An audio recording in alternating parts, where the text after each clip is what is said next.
Welcome to the official channel of ड्रियोरिक्स, जहां बॉलीवुड की चमकती दुनिया के पीछे छुपे डार्क सीक्रेट्स, मैनिपुलेशन और रियलिटी को डिकोड किया जाता है। यहां सिर्फ सिनेमा नहीं, ट्रूथ बताया जाता है, बिना किसी फिल्टर के। तो तैयार हो जाए, क्योंकि आज हम आपको दिखाने वाले हैं बॉलीवुड का वो चेहरा जो शायद आपने कभी नहीं देखा। बॉलीवुड एक झूठी दुनिया है जहां टैलेंट से ज्यादा पीआर चलता है, जहां स्टारडम बनाया जाता है और जहां असली सक्सेस को छुपाया जाता है। और सबसे बड़ी बात, ये सब झूठ इतने सफाई से बोल दिए गए कि आपको कभी डाउट भी नहीं हुआ। लेकिन आज हम बॉलीवुड के 5 सबसे बड़े झूठ एक्सपोज करने वाले हैं, जिन पर आज भी करोड़ों लोग विश्वास करते हैं।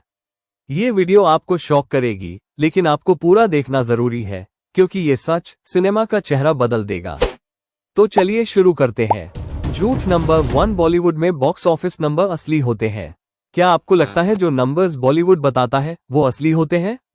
तो जरा सोचिए, अगर फिल्म 100 करोड़ कमा रही होती तो थिएटर खाली क्यों होते?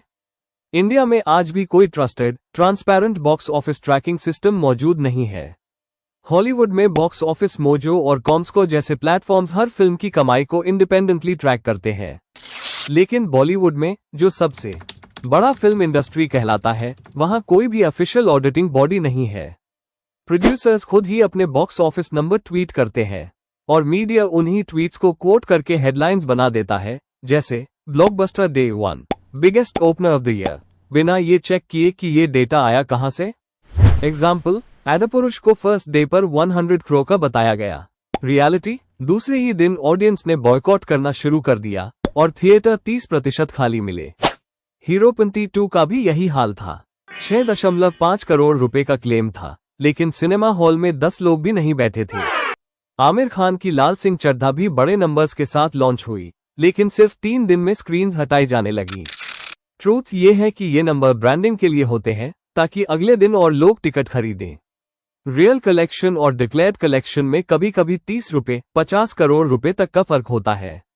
और यही रीजन है कि कुछ फिल्म्स सुपरहिट कहलाती है, जबकि उनको कोई देखने नहीं जाता।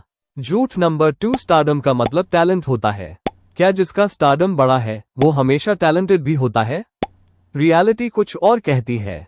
आजकल स्टारडम बनाया जाता है bots, PR teams, trending hashtags और पेड रील्स के थ्रू। एक समय था जब एक्टर्स को उनके परफॉर्मेंस से पहचाना जाता था, लेकिन आज पीआर टीम्स उनका पूरा कैरेक्टर बना देती है, उनके एयरपोर्ट लुक्स, जिम वीडियोस और इंस्टाग्राम रील्स से। राजकुमार राव, विजय वम, शेफाली शाह, नवाजुद्दीन सिद्दीकी जैसे एक्टर्स, जिन्होंने सालों मेहनत की, शानदार काम दिया, लेकिन उन्हें स्टारडम नहीं मिलता क्योंकि उन्होंने 20 लाख रुपीस की पीआर एजेंसी हायर नहीं की। मीनवाइल, एक रियलिटी शो का कंटेस्टेंट सिर्फ 1 वायरल क्लिप से ओवरनाइट स्टार बन जाता है। क्या आप जानते हैं कि 2022 में एक टॉप एक्टर ने 40 लाख रुपीस सिर्फ ऑनलाइन बज़ बनाने में इन्वेस्ट किया था? ट्विटर पर फेक एंगेजमेंट, इंस्टाग्राम पर बॉट फॉलोअर्स और यूट्यूब पर पेड इंटरव्यूज। अब स्टारडम का फॉर्मूला यही है, और यही रीजन है कि आपको लगता है कि जो ज्यादा दिखता है वो ज्यादा टैलेंटेड है, जबकि ट्रूथ ये है, टैलेंट अब बैकग्राउंड में जा चुका है। अब सिर्फ विजिबिलिटी चलती है। झूठ नंबर 3, अवार्ड्स का मतलब होता है बेस्ट परफॉर्मेंस। अवार्ड जीतने का मतलब बेस्ट परफॉर्मेंस नहीं होता। कई पोछे के लिए सुशांत सिंह राजपूत को कोई बड़ा अवार्ड नहीं मिला। स्वदेश जैसी आइकॉनिक फिल्म को इग्नोर कर दिया गया नेशनल अवार्ड्स में। रणवीर सिंह को गली बॉय के लिए बेस्ट एक्टर दिया गया, जबकि उसी साल मनोज बाजपेयी ने भोसले जैसी रॉ और इंटेंस परफॉर्मेंस दी थी। ये सिर्फ टीआरपी और स्पॉन्सरशिप का खेल है। अवार्ड फंक्शंस अब प्रोडक्ट लॉन्चेस बन चुके हैं, जिन्हें ब्रांड स्पॉन्सर करते हैं, और उनके स्पॉन्सर्ड फेस को अवार्ड देना ऑलमोस्ट गारंटीड होता है। आपको पता है, 2021 में एक मेजर अवार्ड शो में स्क्रिप्ट पहले ही व्हाट्सएप ग्रुप में लीक हो गई थी कि कौन कौन जीतने वाला है।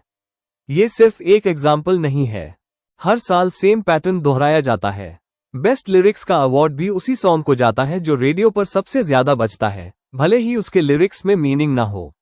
रियल परफॉर्मेंस को सिर्फ नॉमिनेशन में डाल दिया जाता है ताकि फेयरनेस का इल्यूजन बना रहे। झूठ नंबर 4, नेपोटिज्म अब खत्म हो चुका है। नेपोटिज्म खत्म हो गया, ये भी एक झूठ है। कई नए एक्टर्स को आउटसाइडर बोलकर लॉन्च किया जाता है, जबकि उनके पीछे कोई ना कोई कनेक्शन होता है। अनन्या पांडे, आले एफ, जानवी कपूर, सबको मीडिया, फ्रेश फेस कहता है, जबकि उनके पेरेंट्स खुद एक्टर्स या प्रोड्यूसर्स हैं और जिनके पास कोई कनेक्शन नहीं होता, जैसे दिव्येंदु, जयदीप अहलावत, अमित सियल, उन्हें या तो वेब सीरीज में मौका मिलता है या उन्हें पूरी तरह इग्नोर कर दिया जाता है। करण जौहर जैसे बड़े प्रोड्यूसर्स ओपनली मानते हैं कि वो उन्हीं को लॉन्च करते हैं जिनका बैकग्राउंड स्ट्रांग हो। कॉफी विद करण में 80% गेस्ट स्टार किड्स होते हैं और वेब सीरीज के एक्टर्स को वहां बुलाया तक नहीं जाता। पब्लिक को लगता है कि अब वेब सीरीज की वजह से सबको बराबर मौका मिल रहा है, लेकिन ट्रूथ ये है कि फिल्म इंडस्ट्री आज भी बहुत एक्सक्लूसिव है। सेल्फ मेड एक्टर्स के लिए ना तो प्रमोशन होता है, ना ही रेड कार्पेट इन्विटेशंस। उनकी स्ट्रगल अब भी वैसी ही है, बस प्लेटफॉर्म बदल गया है। झूठ नंबर 5, रीमेक्स अब भी सेफ और प्रॉफिटेबल है। बॉलीवुड सोचता है कि रीमेक बनाना सेफ है, लेकिन रियलिटी में 90% रीमेक्स फ्लॉप हो रहे हैं। 2020 से अब तक बॉलीवुड ने 20 जोर साउथ इंडियन फिल्म्स को रीमेक किया, जिनमें से 15 बॉक्स ऑफिस पर बुरी तरह से गिर गईं।